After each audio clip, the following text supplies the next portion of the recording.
Anda kembali di Berita Utama bersama saya Jihan Novita. Saudara, gara-gara masalah utang, nyawa seorang perempuan di Padang Pariaman, Sumatera Barat melayang.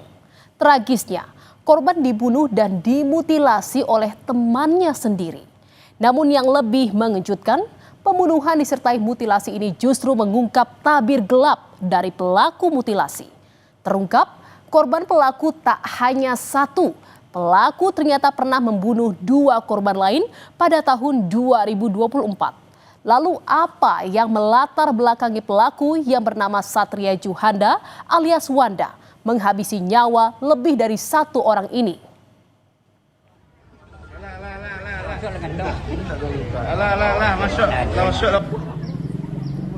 Selasa 17 Juni lalu, seorang nelayan menemukan mayat dengan kondisi tidak utuh di Sungai Batang Anai, Kabupaten Padang Pariaman.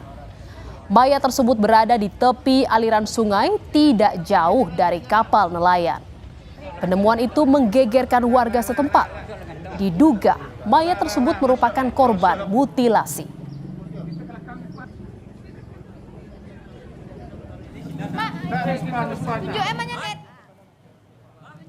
Keesokan harinya pada Rabu 18 Juni, potongan tubuh manusia kembali ditemukan di aliran sungai Batang Anai. Lokasi penemuan ini berjarak 3 km dari penemuan tubuh korban. Di hari yang sama, bagian tubuh lainnya ditemukan di sungai tempat pelelangan ikan Padang Sarai, Koto Tengah Padang yang merupakan muara dari sungai Batang Anai. Bagian tubuh yang ditemukan langsung dibawa ke Rumah Sakit Bayangkara Padang untuk diotopsi. Saudara, polisi belum mengungkap identitas potongan mayat yang ditemukan secara terpisah di Padang Pariaman hingga Kota Padang. Namun sejumlah warga yang merasa kehilangan anggota keluarga mendatangi Rumah Sakit Bayangkara. Mereka ingin mengecek langsung mayat yang ditemukan. Apakah mayat tersebut merupakan anggota keluarganya yang hilang? Dan saudara, titik terang mulai terlihat saat penemuan cincin yang melingkar di jari lengan kiri korban. Korban adalah Septia Adinda, perempuan berusia 25 tahun. Salah satu teman Adinda, Putri Wulan, menyebut cincin tersebut sangat mirip dengan yang dipakai Adinda. Wulan bilang Adinda telah hilang selama 4 hari. Terakhir kali ia dan Adinda berkomunikasi terkait rencana pengajuan peminjaman uang ke bank sebesar 20 juta rupiah. Yang cuman cincin di jari manisnya itu cuman satu-satunya punya dia. Itu dibikinin itu, nggak ada dijual. Itu dari plastik ya, dirajut. Terakhir komunikasi sama dia tentang apa? Tentang biaya uang aja. Untuk apa biaya uang itu? Iya, pinjaman. Berapa nilai? Sekitar 20 jutaan. Itu kan kalau penggadaian motor kan sekitar itu kalau di bank. Saudara, terungkapnya identitas korban menjadi titik terang siapa dalang di balik pembunuhan disertai mutilasi itu. Polisi mendapat identitas Satria Juhanda alias Wanda, orang yang diduga kuat dekat dengan korban dan dicurigai sebagai pelaku.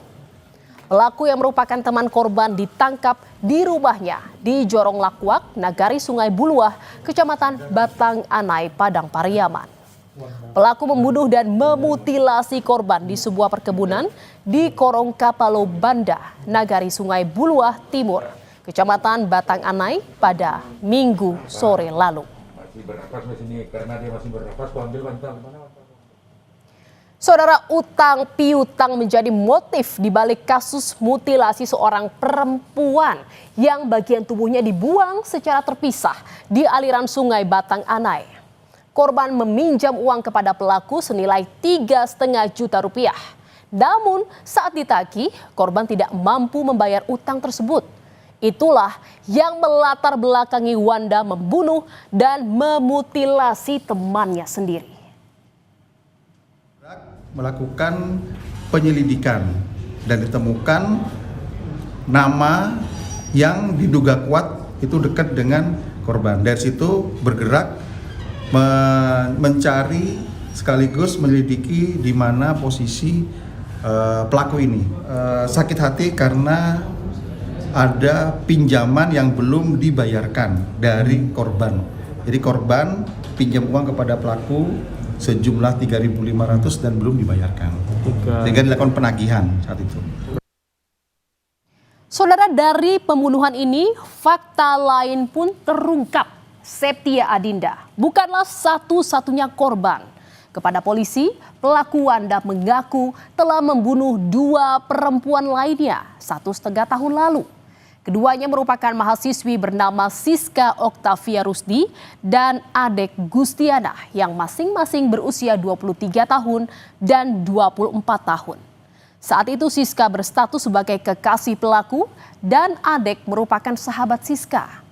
Kedua dibunuh di rumah pelaku dan dikubur di sumur belakang rumahnya. Dan saudara, warga mengelilingi rumah pelaku Wanda untuk menyaksikan proses evakuasi pada Kamis pagi. Polisi bersama petugas terkait membongkar sumur tempat 2 korban dikuburkan. Polisi menemukan sejumlah kerangka manusia dalam kondisi yang sudah tercerai-berai. Selain kerangka, juga ditemukan sejumlah barang bukti berupa baju dan barang bawaan yang diduga merupakan milik korban. Temuan kerangka dievakuasi ke Rumah Sakit Bayangkara Padang untuk proses identifikasi lebih lanjut. Tadi juga ada 1 kerangka yang sudah tercerai-berai. Tapi itu belum tahu mau diapakan karena memang belum ada surat permintaan dari pihak kepolisian. Kalau kerangka hanya itu, jadi hanya menunggu dari Polres nanti surat permintaan untuk dilakukan penyelidikan untuk otopsi itu kerangka.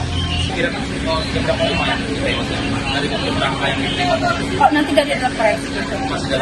Iya, masih dalam proses. Saudara, warga berkumpul di rumah almarhum Siska Oktavia Rusdi untuk bertakziah. Namun lantunan surat Yasin bukan untuk Siska, melainkan untuk mendiang ibunya Nila Yusnita yang meninggal pada Kamis pagi. Pagi itu, ibu korban mendatangi lokasi sumur yang menjadi tempat anaknya dikubur oleh sang kekasih Satria Juhanda alias Wanda. Saat pembongkaran berlangsung, ibu korban jatuh pingsan, kemudian menghembuskan nafas terakhirnya. Siska dilaporkan keluarga hilang sejak Januari 2024. Kehilangan Siska menjadi pukulan berat bagi keluarga. Kesehatan ayahnya pun menurun hingga meninggal dunia 6 bulan setelah Siska menghilang. Ya, pas kejadian penemuan tersangka berbarengan sama orang tua dari adik saya ini yang memutilasi ini, meninggal bang orang tuanya. Karena ibu dari Cika nih. Karena apa bang? Karena dia shock mendengar berita anaknya sudah ditemukan terkubur di sumur yang dilakukan oleh tersangka kan. Keluarga Adek Gustiana mendatangi Rumah Sakit Bayangkara Padang untuk mencocokkan DNA dengan kerangka yang ditemukan di sumur di rumah pelaku mutilasi. Keluarga tidak menyangka jika Wanda menjadi aktor di balik tewasnya anggota keluarga mereka. Pasalnya, sejak dilaporkan hilang 1,5 tahun lalu, pelaku merupakan sosok yang aktif memberi informasi, bahkan ikut membantu mencari keberadaan korban. Pelaku bahkan senantiasa mengantar ibu dari Siska untuk menelusuri tempat yang diduga menjadi tempat Siska disembunyikan. Pelaku ini juga sering nyari-nyari Siska adek juga? Iya, pengakuannya iya. Tapi kan bukan sama kami perginya Pak. Kapan itu? 3 bulan, setelah 3 bulan hilang lah. Oh, tahun yang lalu? Iya, tahun yang lalu. Terus menurut Uni nggak ada perasaan curiga kepada kedua pelaku ini? Pernah mencurigai Wanda ini ya, tersangka ini? Belum bang, soalnya dia tuh polos orangnya bang. Bisa dia kayak merubah wajahnya tuh ke publik ini, bisa dia bang. Seolah-olah bukan dia yang pelakunya. Saudara, mengenai 2 perempuan yang jasadnya dimasukkan ke sumur di belakang rumah pelaku, Wanda mengaku sakit hati karena cemburu atas perselingkuhan Siska yang saat itu berstatus kekasihnya. Pelaku menilai adik yang mengajari Siska selingkuh saat kedua korban melakukan kuliah kerja nyata. Ini si Dede ini. Lagi selingkuh ke kamu? Yang ngajarin Cika selingkuh itu si Dede. Udah saya lihat chatnya. Kamu pacaran sama Cika? Iya, Dede. Iya. Iya. Cikanya selingkuh. Cika selingkuh. Kamu bunuh lah si Cika itu. Iya. Nah, terus kenapa Dedek kau bunuh? Yang ngajarin si Cika ini selingkuh si Dede ini. Di KKN dia jadi. Kau bunuh juga si Dedek. Iya. Saudara, kejahatan yang dilakukan Satria Juhanda alias Wanda menimbulkan duka yang bertubi-tubi bagi keluarga korban. Keluarga berharap penegakan hukum mengusut kasus ini hingga tuntas dan pelaku mendapat hukuman yang setimpal dengan perbuatannya.